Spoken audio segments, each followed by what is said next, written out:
नमस्ते मेरे प्यारे बच्चों, कैसे हो आप सब। आशा करते होंगे सब अच्छे होंगे। और चलिए जल्दी से शुरू कर लेते हैं। अपना आज का सेशन होने वाला है बच्चों अंक गणित के ऊपर। तो किसके ऊपर होने वाला है बच्चों? अपना आज का सेशन अंक गणित के ऊपर होने वाला है बच्चों। तो बच्चों अपने सेशन की शुरुआत कर लेते हैं। अपना सेशन क्या है आज का? अंक गणित का। ठीक है मेरे प्यारे बच्चों, देखो बच्चों, ये आपके आएगा कितने नंबर में आएगा? अंक गणित 25 नंबर की रहेगी आपकी अंक गणित। ठीक है, 25 नंबर की आपकी अंक गणित रहेंगी। कितने क्वेश्चन आएंगे? 20 क्वेश्चन आएंगे अंक गणित के। कितने क्वेश्चन आएंगे? 20 क्वेश्चन आएंगे, जो कि आपके पूरे पूरे 25 नंबर के रहेंगे। ठीक है बच्चों, तो जब एग्जाम होगी वो तारीख मैं लिख देता हूँ, दिसंबर 2025। ठीक है प्यारे बच्चों, अब इसमें कोई भी अपडेट होता है तो वो मैं आपको सूचना दे दूंगा। तो बच्चों आज के सेशन की शुरुआत करते हैं। अपना आज का सेशन होने वाला है, यहाँ पे आज का अपना जो सेशन है वो क्षेत्रफल और आयतन।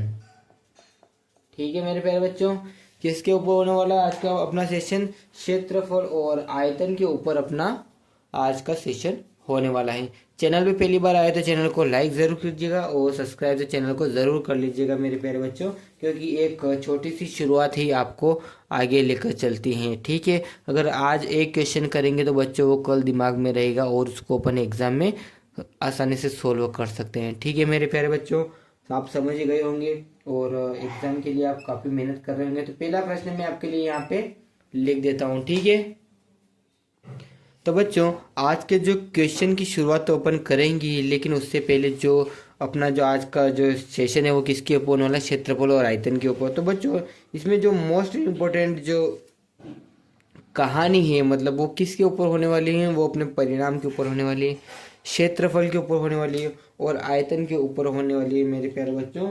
तो क्या होगा बच्चों? तो इनको समझना भी अपन को पड़ेगा।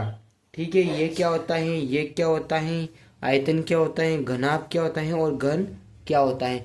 अगर ये इनको अगर अपन समझ गए तो आज जो अपन क्वेश्चन करेंगे आगे तो उनको आसानी से अपन इसमें हल कर सकते हैं। तो अपना आज जो पहला जो पॉइंट होने वाला है वो किसके ऊपर होने वाला है? जो आज का पॉइंट अपना होने वाला है सेशन परिणाम के ऊपर। ठीक है, दूसरा पॉइंट होने वाला है अपना किसके ऊपर? क्षेत्रफल के ऊपर।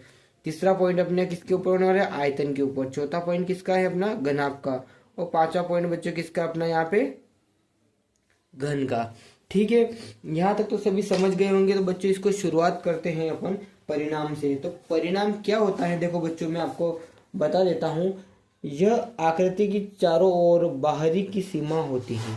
परिणाम होता है जो कि आकृति की बाहरी, जैसे कि अपन किसी भी आकृति बनाते हैं। अब जैसे कि ये आकृति बना दी अपन ने, ठीक है, ये घर बना दिया। ठीक है, ये अपन ने एक घर बना दिया। ठीक है, यहाँ तक सभी समझ गए। तो इसकी जो बाहरी सीमा है, इसकी जो बाहरी सीमा है, ठीक है, इसकी जो बाहरी सीमा है, तथा जब शब्दों में हम कह सकते हैं कि किसी सरल रेखीय आकृति की परिणाम उसकी सब भुजाओं की लंबाई का योग होती है। परिमाण की इकाई मीटर होती है। ठीक है, परिमाण की इकाई मीटर में होती है बच्चों। और इसके बाद अपन क्षेत्रफल की बात कर लेते हैं। तो क्षेत्रफल का सूत्र तो सभी को याद तो होगा बच्चों। क्षेत्रफल का सूत्र क्या होता है? यहाँ पे होता है लंबाई गुणित चौड़ाई। ये तो सभी को पता होगा बच्चों। क्षेत्रफल का सूत्र क्या होता है? लंबाई गुणित चौड़ाई। यहाँ पे क्षेत्रफल का सूत्र होता है, ये तो सभी को पता है। सरल रेखीय आकृति का क्षेत्रफल उसकी रेखाओं द्वारा घिरा क्षेत्र होता है। इसकी इकाई वर्ग मीटर होती है। बच्चों क्षेत्रफल की इकाई क्या होती है? तो यहाँ पे वर्ग मीटर होती है, वर्ग मीटर होती है। इसकी किसकी इकाई बच्चों? यहाँ पे क्षेत्रफल की। किसकी इकाई? क्षेत्रफल की इकाई क्या होती है? वर्ग मीटर होती है। तो बच्चों क्या होता है जब चारों दीवार, जैसे कि एक और मैं बता देता हूँ, यहाँ पे जो चार दीवार है ये भी एक कमरे की ही दीवार है। देखो ये एक घर की ही दीवार है। देखो यहाँ पे चार दीवारें हैं, आपको पता होगा, यहाँ की और ये वाली और ये वाली और ये वाली। ठीक है, ये चार दीवार हो गई अपनी। तो बच्चों इसमें क्या लिखा है यहाँ पे कि चारों दीवारों का क्षेत्रफल क्या होगा, है ना?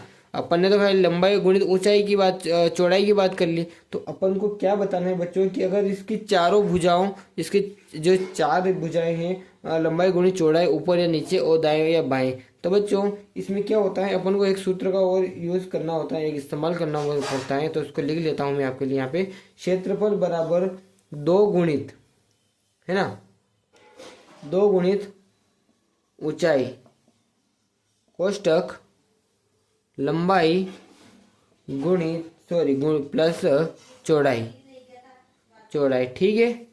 ये अपना हो गया ये वाला। यहाँ तक सबके क्लियर है बच्चों? तो अब आगे शुरुआत कर लेते हैं। और भी अपने पास एक अपना क्या हो गया बच्चों, आयतन, है ना। अब आयतन का भी देख लेते हैं। इसको मैं यहाँ पे थोड़ा सा क्लियर कर देता हूँ क्योंकि अपने पास जगह नहीं है बच्चों, है ना। इसको मैं यहाँ पे थोड़ा सा क्लियर कर देता हूँ। अब इस अपने पास क्या है बच्चों, आयतन। तो आयतन तो सभी ने देखा होगा, किसी ठोस वस्तु द्वारा घेरे हुए संपूर्ण स्थान को उस वस्तु का आयतन कहते हैं। किसी वस्तु, इसी को अपन घर ही बोल लेते हैं बच्चों, ये भी अपना घर के रूप में आएगा। किसी वस्तु या किसी ठोस वस्तु से घेरे हुए संपूर्ण स्थान को, इसके अंदर को या बाहर को जो संपूर्ण स्थान इसने घेरा हुआ है ना, उस वस्तु को उसका आयतन कहते हैं। क्षेत्रफल की इकाई वर्ग सेंटीमीटर या वर्ग मीटर है तथा आयतन की इकाई घन सेंटीमीटर या घन मीटर होती है बच्चों, है ना। आयतन की इकाई क्या होती है यहाँ पे, घन सेंटीमीटर या घन मीटर में होती है ना। ये हो गया अपना आयतन। इसके बाद बचा अपने पास घनाभ। तो घनाभ क्या है, तो बच्चों मैं सीधे इसका अपना क्षेत्रफल लिख देता हूँ। घनाभ का क्षेत्रफल क्या होता है, घनाभ का क्षेत्रफल, बच्चों मैं इसका सूत्र लिख रहा हूँ। घनाभ का सूत्र क्या होगा, यहाँ पे घनाभ का सूत्र होगा लंबाई गुणित चौड़ाई गुणित ऊंचाई, ठीक है। ये हो गया बच्चों अपना घनाभ का क्षेत्रफल, है ना। अब इसके बाद है बच्चों घन का आयतन क्या होगा। देखो घन की चारों भुजाएं, ये घन हो गया अपना, ये घन हो गया, है ना। अगर इसको एक तरीके से और बना लेते बच्चों, इसको इस तरह से, है ना, तो बच्चों ये बन गया अपना घन। इसकी चारों भुजाएं सभी समान है, ठीक है। इसकी चारों भुजाएं सभी समान है। तो बच्चों ये क्या हो गया अपना घन। तो इसमें अपना एक सूत्र लगता है, घन का आयतन बराबर, क्योंकि इसने पूरी जगह घेरी हुई है, तो घन का आयतन बराबर क्या होता है, लंबाई गुणित लंबाई, ठीक है। तो बच्चों अब क्या आएगा यहाँ पे आगे, तो यहाँ पे लंबाई का घन 3, ये आएगा इसका सूत्र। तो बच्चों अपन जल्दी से अब सवाल की ओर बढ़ जाते हैं। तो सवाल करते हैं अपन, आज के सवाल क्या है अपने पास। तो यहाँ पे इसको क्लियर कर देता हूँ यहाँ पे, है ना। अब यहाँ पे अपन सवाल करेंगे, क्योंकि ये तो हो गया अपना थोड़ा सा इसका परिचय। अब तो अपन सवाल करेंगे। तो मैं सवाल लिख देता हूँ आपके लिए। तो बच्चों मैंने आपके लिए यहाँ पे सवाल लिख दिया है, क्योंकि सवाल में थोड़ा समय ज़्यादा लग जाता है, इसके लिए मैंने सीधे इसको स्टॉप करके सीधे सवाल लिख दिया, क्योंकि आपको ज़्यादा परेशानी नहीं होगी सवाल को देखने में और पढ़ने में बच्चों, क्योंकि सवाल को लिखने में लगभग 5 मिनट व्यस्त हो जाते हैं। तो इसके लिए मैंने पहले आपके लिए यहाँ पे लिख दिया है।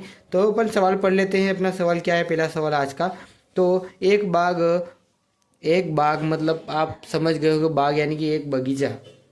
ये एक बगीचा है, इसमें ये पौधे लगे हुए हैं, ठीक है। ये अपना बाग हो गया, क्या हो गया, ये अपना बाग हो गया। तो उसकी लंबाई 250 मीटर लंबा और 150 मीटर चौड़ा है ना। ये बाग, इसकी जो लंबाई है ये कितनी है यहाँ पे, 250 इधर है तो 250 भी ये इधर होगी, है ना। 250 इधर है तो 250 इधर भी होगी। और उसकी चौड़ाई क्या है, 150 मीटर, यानी कि 150 इधर है तो 150 इधर भी होगी। क्लियर है यहाँ तक सबको समझ आ रहा है ना। यदि राम उस बाग के चारों ओर 4 चक्कर लगाए तो वह कितनी दूरी तय करेगा। तो अपन को यहाँ पे दूरी बतानी है कि वो कितनी दूरी यहाँ पे तय करेगा। जो राम है वो इसके चारों ओर चक्कर लगाएगा तो वो कितनी दूरी तय करेगा बच्चों, तो ये अपन को बताना है ना। तो इसको अपन सोल्व कर लेते हैं बच्चों। वो कितनी दूरी तय करेगा तो ये अपन को बताना है। यहाँ पे हल लिख देंगे हमें, आप भी लिखना आपके इस पे, है ना। तो इसको और बढ़िया क्लियर मैं आपको समझा देता हूँ, है ना। मैं यहाँ पे आपके लिए बाग भी बनाऊंगा क्योंकि बाग इस साइड में बनाएंगे, ठीक है। ये हो गया अपना बाग, और इसकी ये कितना है यहाँ पे 250, और ये कितना है यहाँ पे 150 मीटर। इसको मैं एम में बता रहा हूँ, है ना, आप समझ जाना। मीटर को मैं यहाँ में एम में बता रहा हूँ, मीटर में, ठीक है। तो बच्चों ये हो गया 250, ये हो गया अपना बाग, ठीक है। ये हो गया अपना बाग, ये अपना फूल का बाग समझ लो आप बच्चों, ठीक है। ये हो गया बाग। तो अब उसने क्या बोला कि जो राम है वो इसके 4 चक्कर लगाएगा तो कितना होगा, वो अपन को बताना है। तो बच्चों मैंने आपको पहले ही बता दिया है कि चारों तरफ का जो क्षेत्रफल होगा वो कितना होगा, वो अपन को बताना है। तो इसका क्षेत्रफल लिख देते हैं बच्चों अपन यहाँ पे। तो पहले इसका सूत्र लिख देंगे, बाग का परिमाप। अगर अपन बाग को, जो बाग है इसको अगर नापेंगे, परिमाप करेंगे तो बच्चों कितना आएगा। तो सूत्र लिख देता हूं मैं आपके लिए यहाँ पे, 2 कोष्टक लंबाई धन चौड़ाई, ठीक है बच्चों। ये मैंने लिख दिया आपके लिए यहाँ पे सूत्र। तो इस सूत्र का प्रयोग करके अपन इसको सवाल को सोल्व करेंगे। तो चलो इसको सोल्व कर लेते हैं। यहाँ पे लिख देते हैं 2। तो बच्चों लंबाई कितनी अपने पास 250 है, ठीक है। धन चौड़ाई कितनी है 150 है, क्लियर है। तो बच्चों इसको अपन यहाँ पे जोड़ लेंगे तो कितना निकल के आ रहा है यहाँ पे, ये 400, ठीक है। कितना निकल के आ रहा है यहाँ पे, ये 400। तो बच्चों अगर इसको इससे बाहर निकालेंगे तो कितना होगा, 2 × 400। तो इसका मल्टीप्लाई हो गया बच्चों ये। तो अब कितना निकल के आएगा यहाँ पे 800 मीटर। तो बच्चों ये तो हो गया अपना इसका परिमाप, ठीक है। 800 मीटर हो रहा है। तो उसने एक सवाल और पूछा है इसमें। तो वो क्या पूछा है कि राम उस बाग के चारों ओर 4 चक्कर लगाए, ये अपन को बताना है। तो वो कितनी दूरी तय करेगा। ये तो हो गई अपनी इसके एक बार की दूरी। कितने बार की हो गई, ये इसके एक बार की दूरी हो गई बच्चों। तो वो कितनी हो रही है यहाँ पे 800। तो बच्चों इसमें सीधा सा सवाल है तो इसका सीधा सा जवाब भी आएगा, है ना। तो वो कितनी दूरी तय करेगा, तो वो 4 चक्कर लगा रहा है। कितने चक्कर लगा रहा है, 4 चक्कर लगा रहा है ना। तो ये हो गई एक चक्कर की दूरी। तो अपन को 4 चक्कर बताने, तो बच्चों अपन क्या करेंगे, तो अपन यहाँ पे लिख देंगे 4 × 800, है ना। 4 × 800 यहाँ पे लिख देंगे बच्चों। तो कितना निकल के आएगा अपने पास यहाँ पे, 4 × 8 = 32, ठीक है बच्चों। ये अपना आंसर निकल के आ गया। कितना निकल के आएगा, 3200 मीटर, क्लियर है। कितना निकल के आ रहा है अपने पास यहाँ पे 3200 मीटर निकल के आ रहा है। यानी कि वो अगर एक जो बाग है इसकी अगर एक दूरी अगर वो 800 मीटर में पूरी कर रहा है तो उसको कितने चक्कर लगाने, यहाँ पे 4 चक्कर लगाने, है ना। तो 4 चक्कर की दूरी बच्चों कितनी होगी अपने यहाँ पे 3200 मीटर होगी। क्लियर है यहाँ तक सबके। मैं इसको क्लीन कर देता हूँ क्योंकि अपन जो नेक्स्ट सवाल है उसको भी अपन अभी जल्दी करेंगे। तो मैं उसको लिख दूंगा आपके लिए यहाँ पे, ठीक है। तो बच्चों आपके लिए मैंने एक सवाल और लिख दिया है। तो आप देखिए बच्चों अपना जो सवाल है वो किस तरह से अपना सवाल निकल के आ रहा है। क्लियर यहाँ तक सबके बच्चों, नज़र सबके आ रहा है यहाँ पे। तो आप देख लीजिए जो अपना सवाल होने वाला है वो किस तरह से यहाँ पे होने वाला है। तो अपन सवाल को पहले पढ़ लेते हैं। एक खेत 450 मीटर लंबा और 250 मीटर चौड़ा है, ठीक है बच्चों। एक जो खेत है वो कितना है यहाँ पे अपने पास, एक खेत 450 मीटर लंबा और यहाँ पे 250 मीटर चौड़ा है। तो बच्चों 0.50 पैसे प्रति मीटर, यानी कि इसको आधा पैसा बोलेंगे, 50 पैसे बोलेंगे बच्चों, है ना। ये अपने पास 1 रुपया पूरा नहीं है, ये अपने पास क्या है 1/2, यानी कि आधा पैसा है बच्चों, ठीक है। यानी कि आधे पैसा प्रति मीटर के हिसाब से इसके चारों ओर तार लगवाने में कितना व्यय होगा। तो बच्चों ये हो गया अपना सवाल, ठीक है। इसको अपन कर लेते हैं सवाल को। तो इसको अपन हल कर लेते हैं। तो बच्चों क्या करेंगे, सर्वप्रथम अपन खेत का परिमाप ज्ञात करेंगे, है ना। जो पूरा खेत है मैं इसको यहाँ पे आपको शो कर देता हूँ। मैंने आपको बाग तो बताए हैं, परंतु ये अपना हो गया खेत, ये हो गए इसमें क्यारियां, है ना। ये हो गई अपनी क्यारियां, ये हो गया अपना पूरा खेत है, और इसमें ये धान लगा हुआ है। तो बच्चों ये धान लगा हुआ तो है, परंतु ये बड़ा हो गया और इसमें ये नील गाय इसको परेशान कर रही हैं। तो जो किसान है वो इसके जो तार फेंसिंग है, जो ये तार फेंसिंग है ये लगवाना चाहता है ना। जो तार फेंसिंग है वो लगवाना चाहता है, तो उसको कितना खर्च होगा। देखो मैंने एक तरफ तार फेंसिंग लगा दी, तो दूसरी तरफ भी अपन लगा ही देंगे, ठीक है। ये तार फेंसिंग बच्चों ये लगा रहा है किसान, तो क्योंकि जो नील गायों परेशान कर रही है, तो किसान को कितना व्यय होगा। तो इसकी ये वाली जो चौड़ाई है, इसकी जो लंबाई है वो कितनी है, यहाँ पे 450 है, और इसकी चौड़ाई कितनी बच्चों खेत की, यहाँ पे 250 मीटर है ना। और ये अपने पास लंबाई कितनी है, 450 मीटर है। तो बच्चों ये अपन को बताना है, तो कितना खर्च होगा ये अपन को बताना है ना। हल कर लेते हैं, उससे पहले अपन यहाँ पे हल जरूर लिखेंगे या आंसर जरूर लिखेंगे, ठीक है। तो बच्चों खेत का परिमाप क्या होगा, चलो लिख देते हैं। खेत का परिमाप, खेत का परिमाप होगा बच्चों, मैंने आपको पहले जो भी क्वेश्चन करवाए हैं उसमें पहले ही लिखा हुआ है। खेत का परिमाप क्या होगा बच्चों, 2 कोष्टक लंबाई गुणित, सॉरी यहाँ पे धन का निशान आएगा, क्योंकि अपन को यहाँ पे जोड़ना है अंदर, लंबाई गुणित लंबाई धन चौड़ाई, ठीक है। ये हो गया अपना परिमाप। तो बच्चों अब यहाँ पे जो अपन ने पहले बताया था उसी तरह से इसको भी करेंगे।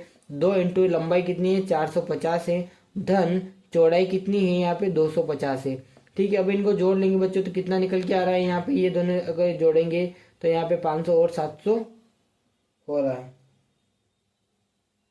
कितना हो रहा है, 500 और ये 450 और 250, कितना हो रहा है, 700 हो रहा है। तो बच्चों अगर इनका मल्टीप्लाई करेंगे तो कितना निकल के आ रहा है, यहाँ पे 1400 निकल के आ रहा है ना। ये 1400 तो अपना खेत का पूरे बाउंड्री का परिमाप आ गया बच्चों।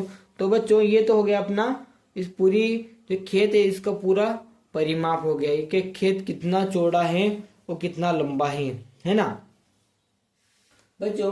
अब इसके अलावा क्या करना है, अपन को 50 पैसे की प्रति दर से इसके चारों तरफ अपन को यहाँ पे तार बाउंड्री करनी है। तो ये हो गई अपने मीटर में कि इतना चौड़ा और इतना लंबा खेत है, तो ये इसका आ गया है ना। तो अब बच्चों इसमें क्या करना है अपन को, 50 पैसे की दर से, अगर एक होता तो बच्चों अपन यहाँ पे एक लिख देते, परंतु अपने पास आधा है तो इसको 1/2 लिखेंगे, है ना। इसको अपन 1/2 भी लिख सकते बच्चों।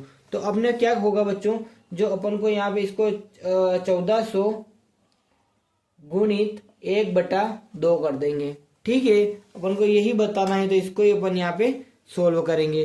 तो बच्चों ये 2 से कट रहा है, तो इसको 2 से काट लेते हैं। 7 जो ये कटेगा, ये 2 के पाड़े में 7 कितनी बार में आता है, 14 कितनी बार में आता है, 7 बार में आता है, और 2 0 ऐसी की ऐसी आ जाएगी बच्चों।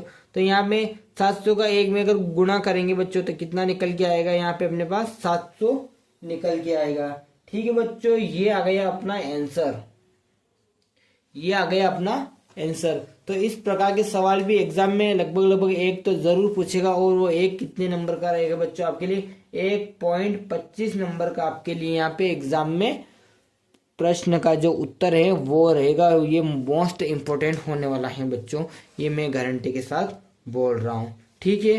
क्लियर यहाँ तक सबके समझ में आ गए बच्चों, है ना। इसको मैं यहाँ पे क्लियर कर देता हूँ, ठीक है। मैं इसको यहाँ पे क्लियर कर देता हूँ।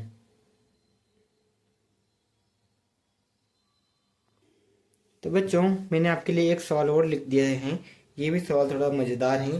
तो बच्चों इसको भी अपन हल कर लेते हैं साथ साथ में, तो इसको अपन यहाँ पे हल कर लेते हैं, ठीक है। इसको अपन यहाँ पे हल कर लेते हैं। तो बच्चों अपना सवाल क्या है, एक हॉल की लंबाई यहाँ पे 15 मीटर लंबाई है और चौड़ाई 10 मीटर है बच्चों। यदि कमरे की ऊंचाई 6 मीटर हो तो चारों दीवारों का क्षेत्रफल क्या होगा बच्चों। तो इसके लिए जो एक सूत्र होने वाला है वो मैं आपके लिए यहाँ पे लिख देता हूँ, ये सूत्र ही इसमें काम आएगा।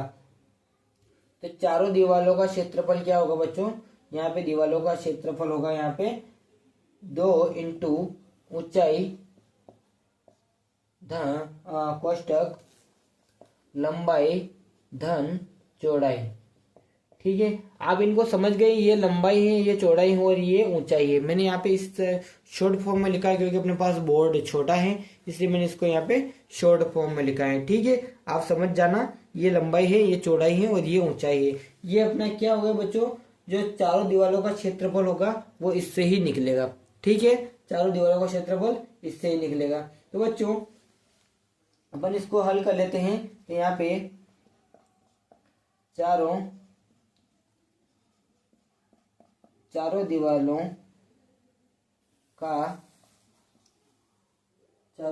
का क्षेत्रफल बराबर 2 इंटू ऊंचाई कोष्टक लंबाई धन चौड़ाई। ठीक है बच्चों, आपको समझ में आ गया। ये मैंने यहाँ पे आपके लिए पूरा लिख दिया है, इससे और आप क्लियर हो जाओगे कि चारों दीवारों का क्षेत्रफल क्या होगा, 2 इंटू ऊंचाई कोष्टक लंबाई धन चौड़ाई। ये अपना जो ये आप सवाल कुछ इस प्रकार से आ जाएगी, यदि एक घर की लंबाई 10 मीटर, ऊंचाई 10 मीटर, लंबाई और चौड़ाई 10 मीटर है बच्चों, तो उसकी ऊंचाई 6 मीटर हो तो उसका चारों दीवारों का क्षेत्रफल बताओ। कुछ इस प्रकार से भी क्वेश्चन आ सकता है, तो आपको उसे उसी प्रकार से बताना है। क्लियर है यहाँ तक सबके? तो बच्चों इसको यहाँ पे हल कर लेते हैं। मैंने यहाँ पे पहले लिख दिया है, चारों दीवारों का क्षेत्रफल क्या होगा बच्चों, 2 इंटू ऊंचाई कोष्टक लंबाई धन चौड़ाई। तो बच्चों इसको यहाँ पे हल कर लेते हैं, आसान सा सवाल है। यहाँ पे 2 ऐसा वैसा लिख दूँ और ऊंचाई कितनी है अपने पास, 6 है, और यहाँ पे कोष्टक लगा के बच्चों लंबाई कितनी है, 15 है, और चौड़ाई कितनी है, वो है यहाँ पे 10 है। ठीक है, अब इनका दोनों को मल्टीप्लाई करेंगे तो कितना आएगा, 12 आएगा, और इन दोनों को जोड़ देंगे बच्चों तो कितना आएगा, यहाँ पे 25 आएगा। क्लियर है यहाँ तक सबको? अगर इसको कोष्टक से बाहर निकालेंगे तो ये मल्टीप्लाई में चला जाएगा बच्चों, और अगर इनका अगर अपन ये करेंगे, अगर भाग देंगे तो बच्चों कितना आएगा ये अपन को बताना है। कितना आएगा बच्चों, यहाँ पे बच्चों ये आ जाएगा अपना 300 वर्ग मीटर। 300 वर्ग मीटर बच्चों, ये आ गया अपना इसका आंसर। ठीक है, यहाँ तक सबको क्लियर है? अगर वीडियो पसंद आए तो वीडियो को लाइक जरूर कीजिएगा बच्चों, और चैनल को सब्सक्राइब जरूर कर लीजिएगा।